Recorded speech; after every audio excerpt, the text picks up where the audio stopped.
kuro nišikė formavimas.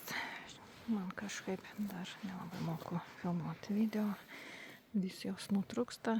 Tai rezultatas apkarpimo, tai yra, kas buvo apkarpyta ir čia yra kol kas mano vizija, kaip aš tą kuro nišikį formuosiu. Tai kaip ir minėjau, apačioj bandysiu formuoti tokį gražesnį krūmą, aukštesnį, kad apačioj ar ne kažkokios dar gėlytės augtų, o čia būtų viskas kaip ir taip gražiai tankiau padengta ir paslėpta šitas negražias kojas. Va čia norėčiau, kad ar ne šitas viduriukas užsipildytų. Ten irgi palikau porą šakelių ir toje pusėje auga alyvos ir jis pakankamai prastai man formuojasi, nenori ten augti, bet auga šią pusę, tai bandysiu.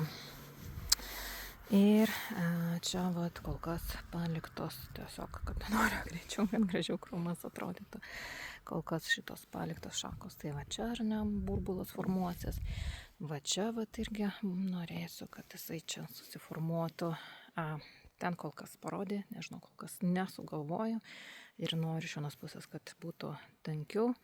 Tai kol kas tas šakas palieku, labai stipriai neteiskit, nes tiesiog buvo pridaryta labai daug klaidų ir kaip ir minėjau, praeitais metais užpuolė labai jisai sirgo. Vabaliukai tie užpuolė ir nei laiko turėjau, nei kažkaip nežinojau, kaip gelbėti, tai tiesiog teko jį labai stipriai nugenėti. Tai likit su manim, pavasarį rodysiu tolimesnį rezultatą. O kas turi daugiau patirties, tai jeigu čia gerai matosi, kad man čia pavyko, turbūt nelabai gerai, bet pasidalinkit komentaruose, ką jūs manote, ar iš to kažkas išeis, ar kaip kitaip darytumėte. Tai ačiū visiems už dėmesį.